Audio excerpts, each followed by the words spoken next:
Bienvenue dans les aventures géographiques de Miss Boussole. Avant de partir explorer le monde, n'oublie pas de t'abonner à notre chaîne YouTube et d'activer la petite cloche pour ne rien manquer de nos aventures passionnantes.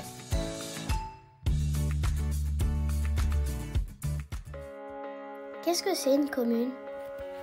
Une commune est un territoire qui regroupe les habitants d'un village ou d'une ville. En France, il en existe 36 000. Selon leur nombre d'habitants, les communes portent un nom différent, comme un village qui compte moins de 2000 habitants, alors qu'une ville moyenne en recense entre 5000 et 100 000. Les très grandes villes possèdent de 100 000 à plus de 2 millions de Français, comme la ville de Paris. Tu te doutes que selon sa taille, une commune n'aura pas les mêmes besoins. Toutefois, elles ont toutes un point commun, la présence à leur tête d'un maire et de son conseil municipal. Lors des élections municipales, les habitants élisent des conseillers municipaux qui choisiront le maire. Le rôle de ces élus sera de s'assurer que les services de leur ville répondent aux besoins des habitants, comme les transports ou l'école, avec la mise en place de la garderie et de la cantine, ou les loisirs par exemple. Le maire et son équipe ont leur bureau dans la mairie, appelé également hôtel de ville. Les habitants s'y rendent pour réaliser des démarches administratives, comme déclarer une naissance, faire une demande de carte d'identité, etc. Tu peux même rencontrer un élu si tu prends rendez-vous. Est-ce que la région et le département c'est pareil? La ville où tu vis appartient à un groupement de communes appelé département. Actuellement, il existe 101 départements français, 96 en France hexagonale et 5 en Outre-mer.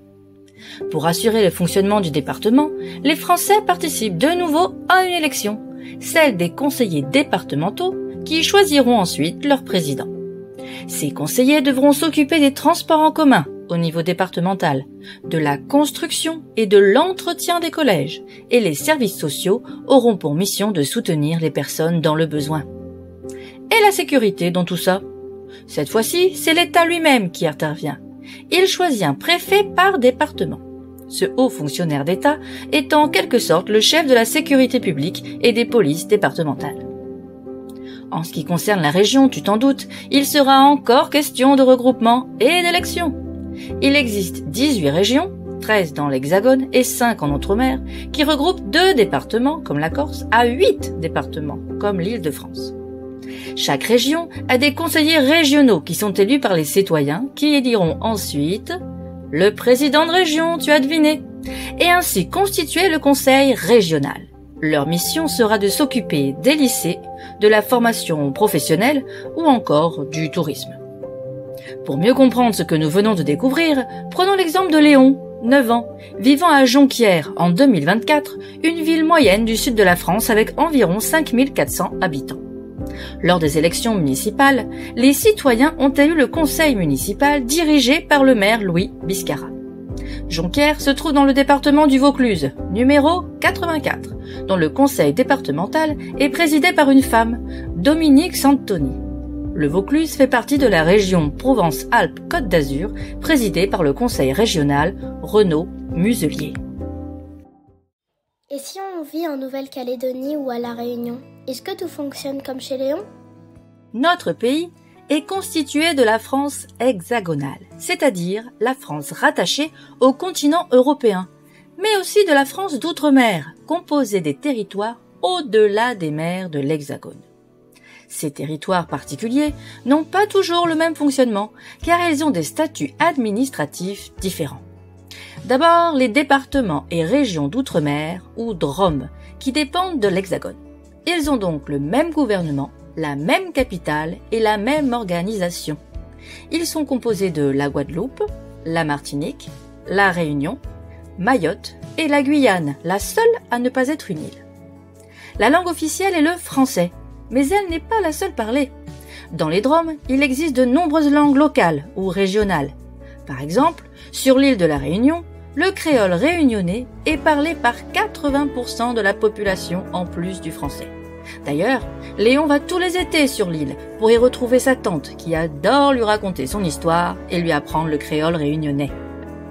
Viennent ensuite les collectivités d'outre-mer, ou COM.